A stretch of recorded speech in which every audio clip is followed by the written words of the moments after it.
temas. Y ahí trabajamos. A nivel mundial hubo un consenso, hay lo que se llama el Congreso Mundial de Parques, que es el congreso que reúne a científicos del mundo que trabajan en las áreas naturales protegidas. Y estos científicos habían dicho, en los años 80, por ejemplo, que los países deberíamos tratar de conservar, un poquito de agua por favor, deberíamos tratar de conservar un 10% del territorio nacional como áreas protegidas.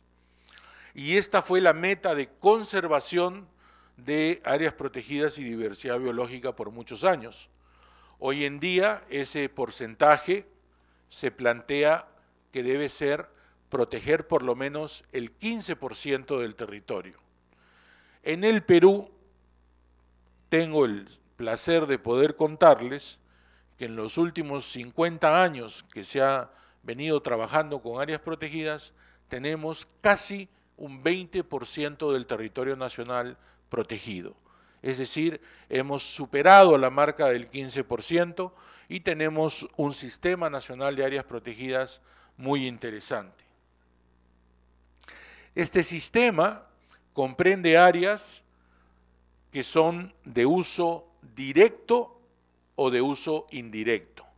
De uso indirecto quiere decir que uno puede ir al área a mirar, puede ir a veces a investigar, puede ir a educarse, pero no puede extraer recursos. Son áreas de protección estricta por sus propias características. Pero junto con esas áreas de protección estricta tenemos áreas de uso directo. Reservas nacionales, reservas comunales, de las que nos acaba de contar Yamil. Sitios donde la población ya viene manejando recursos y lo hace de una manera que no afecta la salud del ecosistema en el que está. Y en esos casos entonces se permiten planes de manejo de recursos, como también se ha explicado, ¿no? Entonces tenemos aquí un resumen rápido en esta imagen. Muchas gracias.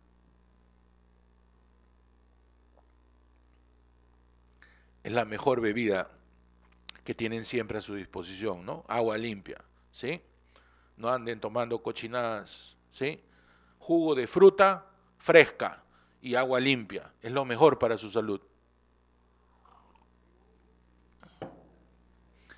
Las áreas de administración nacional, las áreas que administra el CERNAMP, son 73 áreas que están repartidas en el país, pero también hay gobiernos regionales, como el de Piura, el de Tumbes, el de Arequipa, que tienen áreas de conservación regional. Hay 15 áreas de conservación regional.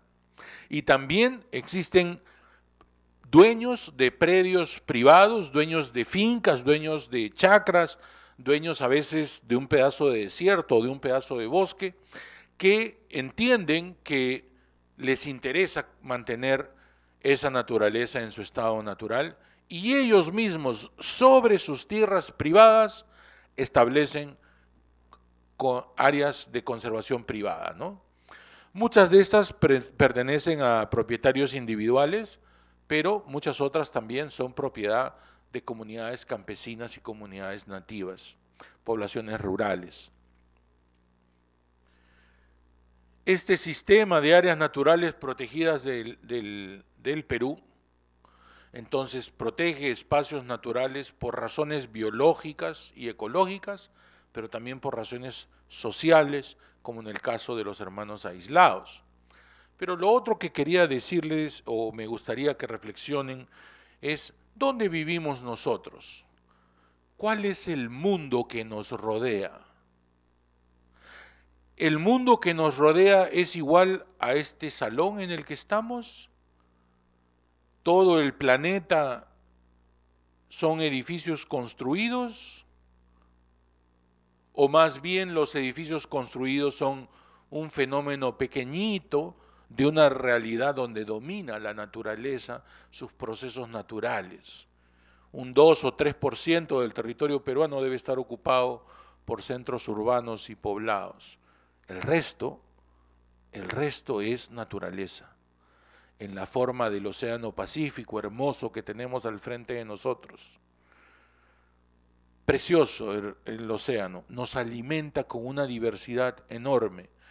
Justo donde estamos está el zócalo continental y hay un afloramiento de aguas frías que vienen de la Antártida, trayendo el krill, trayendo todos esos alimentos pequeñísimos que alimentan toda la cadena trófica y que hacen que acá tengamos anchoveta, bonito y una variedad de especies hermosas.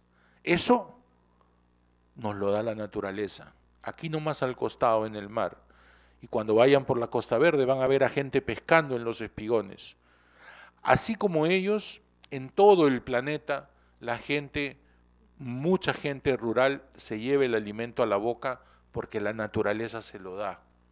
Y para que la naturaleza continúe dando esos dones, tenemos nosotros que asegurar que no vayan a querer asfaltar todo el planeta, no vayan a querer convertir todo el planeta en un gran centro comercial. El centro comercial es bonito, tiene su utilidad, tiene su funcionalidad, pero es una experiencia urbana. De los 70 pueblos indígenas que les hablaba, la gran mayoría de ellos vive del bosque, del río, de la laguna, de la quebrada, del monte o inclusive del arenal. Mucho tiempo nos han dado la imagen de que vivimos en este arenal, en esta tierra del desierto que no produce nada. Sí produce muchísimo. Les recomiendo visitar la Reserva Nacional del Achay o la Reserva de Lomas de Ancón. Lomas de Ancón a 60 kilómetros, Lomas del Achay en el kilómetro 105. Ahí el arenal que sale de la costa Pacífico comienza a elevarse en dunas y en cerritos, que no tienen mucha altura, estamos hablando de cumbres que están a 700 metros. O sea que uno puede entrar y subir caminando y hacer recorridos. La Reserva Nacional del Achay, que se llama el área protegida de la que les estoy hablando, tiene senderos marcaditos con madera para prevenir que no se salga la gente de los senderos, tiene centro de interpretación, como está cerca de Huacho, entonces en el restaurante se sirve el famoso chancho al palo que producen en Huacho, ¿no? Hay comunidades campesinas alrededor del área protegida que antes pastaban su ganado en el área protegida y hoy ya no lo pastan, pero más bien practican prácticas culturales como rendirle culto a la cruz que antes protegía a su ganado, y son buenos amigos del área protegida y colaboran con ella. Entonces, en este conjunto de áreas naturales protegidas tenemos algunas actividades que ocurren dentro de ellas. Me parece que Yamil estaba hablando un poco del aprovechamiento de castaña, ¿no? ¿Les has contado del aprovechamiento de recursos renovables? De caoba. Bueno, en las áreas protegidas vamos a ver, tenemos recursos básicamente de dos tipos, renovables y no renovables. Los renovables son aquellos recursos biológicos que fundamentalmente tienen un ciclo de vida que les permite reproducirse, ¿no? Y hay otros productos como los minerales, por ejemplo, que no hay cómo reproducirlos. Hay una cantidad dada y estos se van agotando. Bueno, para actividades que ocurren dentro de las áreas protegidas, por un lado, nosotros tenemos opiniones técnicas y este es el procedimiento, por ejemplo, para evaluar un estudio de impacto ambiental o un proyecto de gas o de minería, ¿no? Se pide la compatibilidad, que es un proceso para ver si el tipo de área y su categoría permite que esa actividad se realice. Luego hay los términos de referencia del estudio ambiental. Luego se puede autorizar el ingreso de estas actividades a hacer sus trabajos exploratorios para poder formular su estudio de impacto ambiental.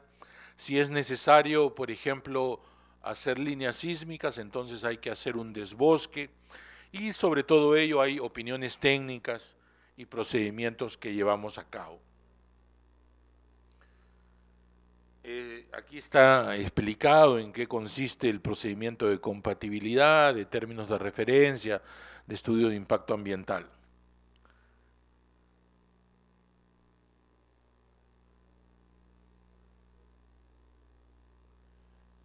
Y el otro tipo de recursos con los que trabajamos, les decía, son los recursos renovables.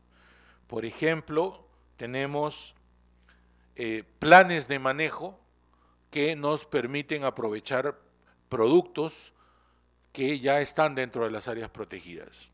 Por ejemplo, la Reserva Nacional Pacaya-Samiria, que tiene más de 1,000,000 y pico de hectáreas, casi 2 millones de hectáreas en Loreto, ha sido protegida desde los años 40. En los años 40 se dio una norma, una ley